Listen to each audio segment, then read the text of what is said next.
Znači optimalna frustracija da već neko vrijeme u području koje nam je važno, to je bitno. Znači ne bilo gdje, nego u području koje nam je važno, neko vrijeme ne uspijevamo ono što bi htjeli i počnemo to osjećati kao frustraciju. Da je to isto jedna komponenta koja je zapravo potrebna da se uhvatimo u koštac s time.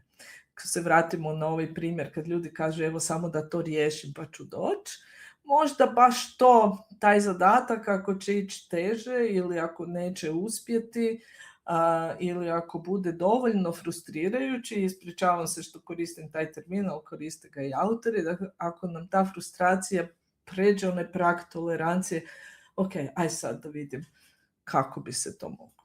I to je često vidim kad ljudi dođu na coaching, vrlo često kažu a možda sam trebao doći ranije.